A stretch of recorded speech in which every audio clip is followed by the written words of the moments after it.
Thursday morning, bit different day today. Looking at this roof. This gutter obviously broke the other day in the wind because the panels snapped and it was coming out. So I've got a new one, but I think it's different. Well, it was lying around the yard, so I'm gonna try and unclip it and get a new piece. So this actually has a false floor underneath, like 2 foot down. So it's like it's already got nets on. So I should be able to walk along there, no problem. And even if it cracked, I'm only going to land on the metal, insulate the sandwich board underneath. But anyway, I'm going to walk down the beam there. I've unclipped both sections and there's a joiner gone, so I'm going to go and get some now. But if I have to, I can always take the gutter off the other side of the roof where it's not as important, clip it on this side, and then swap it back. But it does make more sense to get this sorted straight away. There's some bits of gutter left over here from this shed. We have got to do a little bit of plumbing in a bit to get that tank sorted.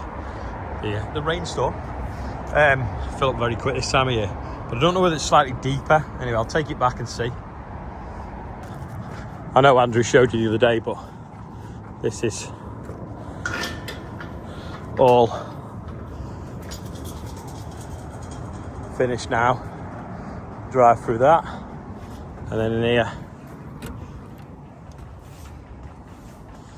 it smells amazing. That is all ready for the dogs to play in. I think the other's too big, and this stuff here, judging by them brackets, is too small, which is a bit annoying. So I might have to go and find some.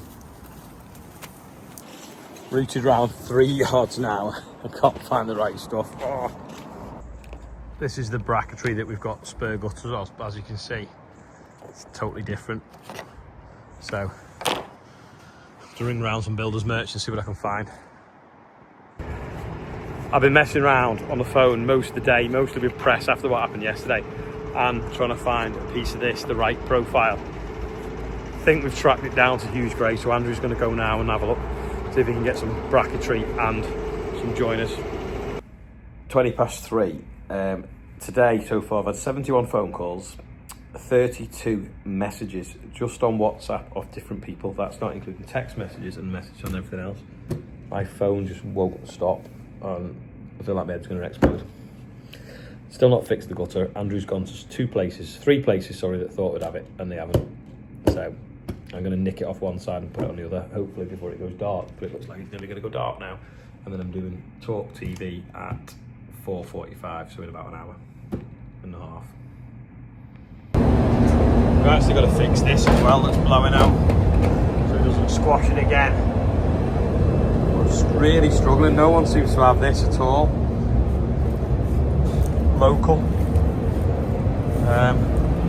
That's a broken bracket. Duraflow, that nearly looks like it says. We'll see if we can find the other half.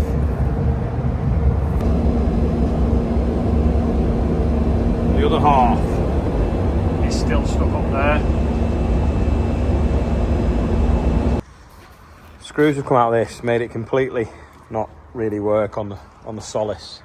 I think that Allen key's come out of the top plate under there, which holds that little link on, that's fell down there, and then it's made it come off the other side. So I'm going to try and get it back together now, because at the moment the brush doesn't work. So that slid off there, and then that's come off here. So if I can get that screw that I've just put down somewhere, if I pull that screw, oh, that's it there. Yeah, I'll put it back in. That screw wants to tap into that, and then that top link there needs to slide over this first, but I might have to undo it and start again, because I don't think it will rock over enough.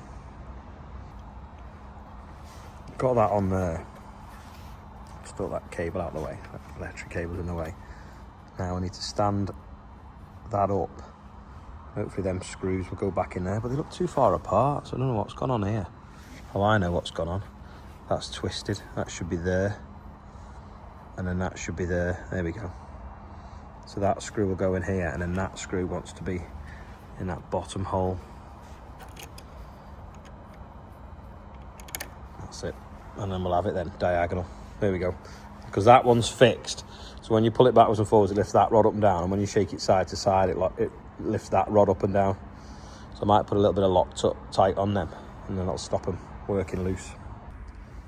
The thread's a bit damaged, so I've had to take it off completely and put it in the vise and get it started, because I couldn't get it to do it on the tractor. And I've got it now. So I'll put it back together. Got them all three back in and started, so just need to tighten them up, and then that will then be in the right place. That, good as new. Just need to put the boot back on.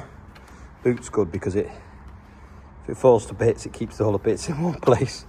So that goes on there. And it has that cable tie on the bottom. I might slide it down, I'll try and put another one on it. And then you've got the big, sort to do with one on this. And you've got the big one down there to pop on. Ta-da! Now I'm going to do what no one else does. Let's put the tools away after I've finished with them. So next time we need them, we know where they are. Just done Talk TV. Never done it before, but yeah, nice interview talking about what happened in London yesterday and explaining it.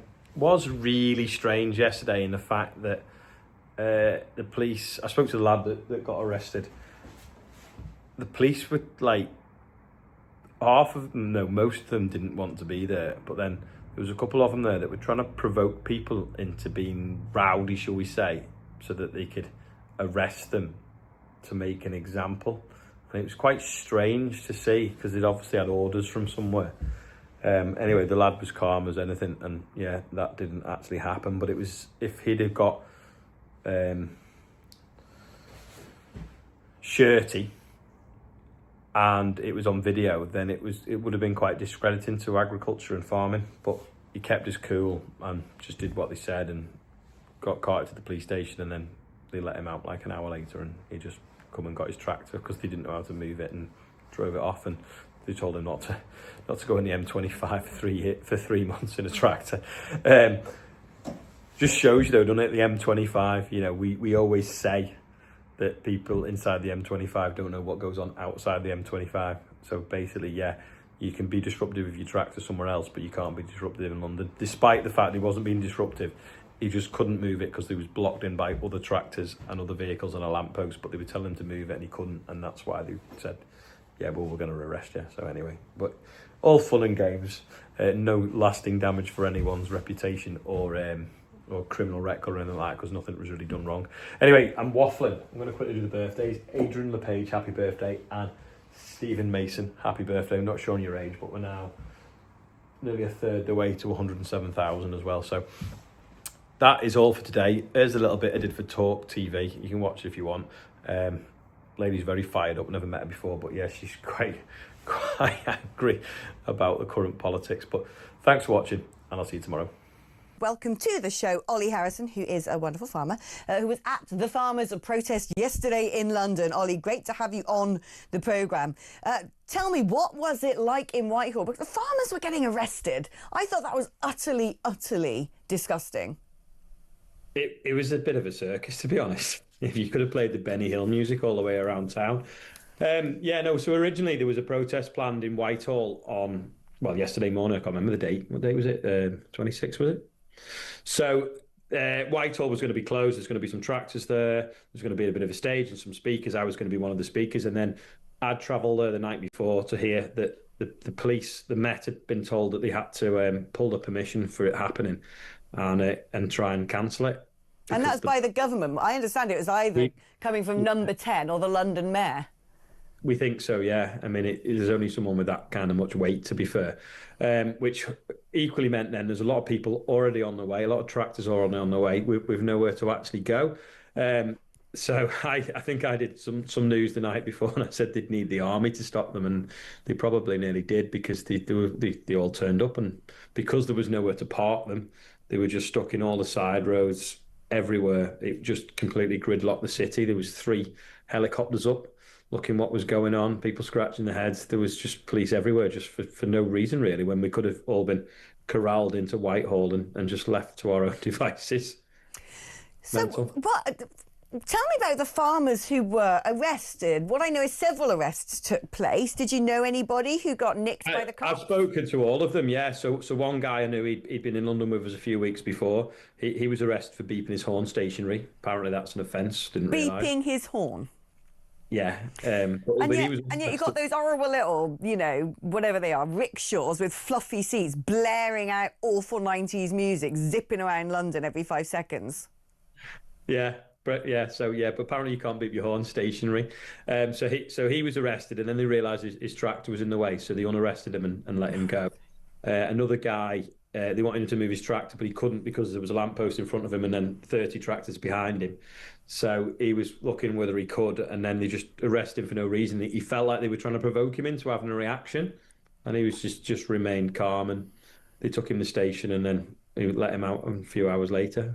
I mean, this is really, I find this so disgusting because the way that farmers have been treated, and that smug Starmer stood up, oh no, smug Reeves actually stood up in Parliament yesterday and reminded the nation, we are the people who have applied inheritance tax. It's like, really?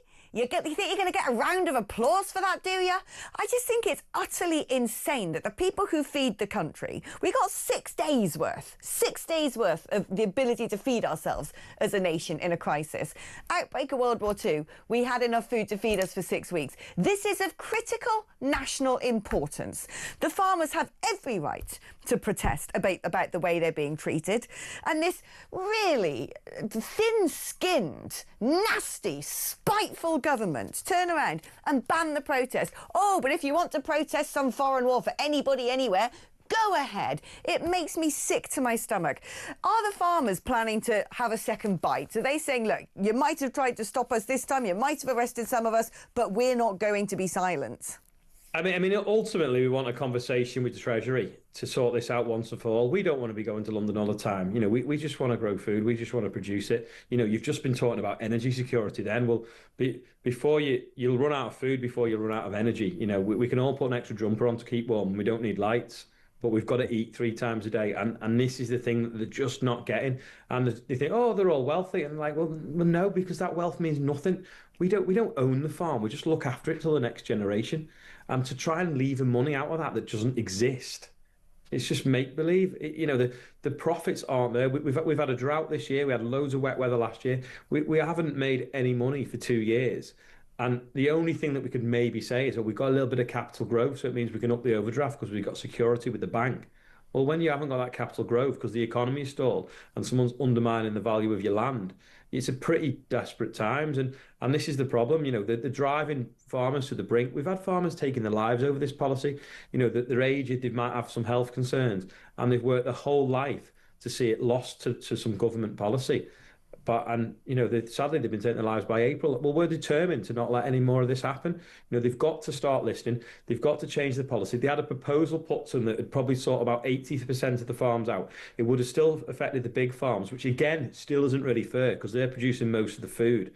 But perhaps wouldn't have been the anger there was yesterday. But why they suddenly decided, I mean, just so that Rachel and Keir didn't get a bit of noise on the way to work, that they had to kick us out of Whitehall and then just cause chaos over London. It probably cost 10 or 20 times what it would have cost the police.